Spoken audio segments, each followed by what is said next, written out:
Olá, meus amigos. Vamos falar hoje da formação do Estado moderno. Quando vem a Baixa Idade Média, o feudalismo vai se desintegrando e havia necessidade, principalmente da burguesia, que era aquela camada rica com o comércio, que queria que o rei centralizasse o poder na sua mão. E o rei também queria, claro. Vamos ver por quê. Causas. Em sua luta para centralizar o poder, o rei teve alguns apoios. O principal foi a burguesia mercantil e financeira. Mercantil de vender mercadorias, ainda não tinha burguesia industrial. E a mercantil e financeira, formada por comerciantes e banqueiros. Se você não sabe por que o nome burguesia, é porque na Baixa Idade Média, burguesia era o nome dado ao habitante do burgo. Burgo, em alemão, significa cidade. Então, quem morava nas cidades em volta dos feudos eram os comerciantes, por isso foram chamados de burguesia. Hoje o uso é mais para falar que a pessoa é riquinha, metida a sebo, né, etc. O fato de cada feudo cunhar suas próprias moedas, cada feudo que eles passavam a grande propriedade, na aula do feudalismo eu expliquei sobre isso, aliado aos diferentes sistemas de preço, pesos e medidas existentes, trazia enormes entraves às atividades mercantis. Então, toda vez que a caravana de comerciantes parava no feudo, ele tinha que trocar a moeda pela moeda do feudo daquele senhor feudal.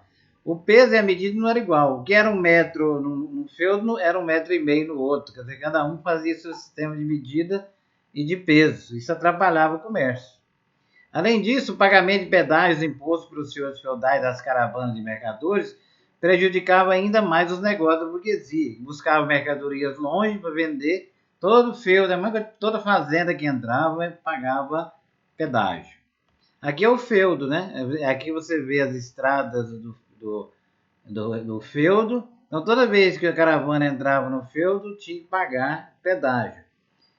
Cada feudo tinha sua moeda, cada feudo tinha seu peso e sua medida. Então, se chamava de entraves feudais, que não ajudava a desenvolver o comércio. Qual que são os interesses da burguesia, então?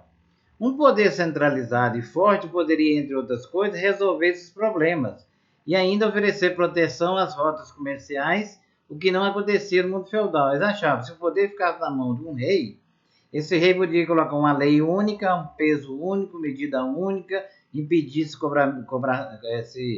cobrança exorbitante de pedágios, etc, etc. Interessados nessa mudança, os comerciantes e banqueiros chamaram o rei e falaram para ele: olha, nós vamos te dar apoio financeiro, vamos doar dinheiro, vamos emprestar se for preciso, e vamos dar funcionário para você montar a máquina estatal, né, serviço do Estado, e vamos centralizar esse poder nas suas mãos. Né? É a ideia que foi feita pela burguesia. Quais foram as consequências para os senhores feudais, né? Além disso ainda, né, a burguesia junto com o rei justificaram, através das formas do direito romano, o poder absoluto do monarca, que é o chamado absolutismo monárquico, que a gente vai falar em outra aula, né? Vocês vão estudar isso no segundo ano. Para os senhores feudais, o processo de fortalecimento da autoridade do rei acarretou a diminuição do seu poder. Porque você imagina, no feudalismo, que já foi explicado nas aulas anteriores, o poder era descentralizado nos feudos. Quem mandava no feudo era o senhor feudal. O rei era uma figura decorativa que recebia proteção para o reino dele, através dos senhores feudais, impostos, é claro, mas quem mandava de fato era o senhor feudal lá no feudo. Naturalmente, ele resistiria a essa perda, recorrendo muitas vezes à luta armada. Qual que é a resistência que a igreja ofereceu, a igreja católica? Resistiu porque ela viu ser ameaçada de perder a posse de suas terras. Os reis poderiam, junto com a burguesia, tomar as terras da igreja. O que vai acontecer mais na frente, né? Na hora da reforma da igreja católica. Resumindo, enfim, o rei queria mais poder para si. Olha, o rei quer poder mais para si. A burguesia reivindicava segurança e liberdade para os seus negócios.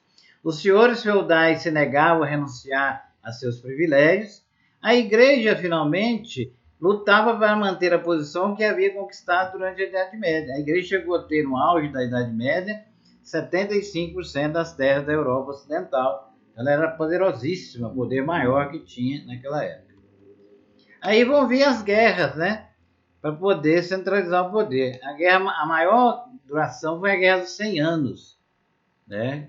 E a criação do Estado Nacional da França. Essa Guerra dos 100 Anos entre a França e a Inglaterra durou não só 100 anos, mas cento e poucos anos. Ela acabou despertando no francês o sentimento de unidade nacional. Ao final da Guerra dos 100 Anos, a França estava unificada por esse sentimento dos franceses lutaram contra os ingleses, né? Que vão se tornar arqui-inimigos aí durante muito tempo, né? A França e a Inglaterra. Então, depois, aqui tem uma personagem famosa que é a Joana d'Arc, né? Joana d'Arc lutou aqui vestida de homem junto com as tropas francesas. E por isso a igreja condenou ela à fogueira, né?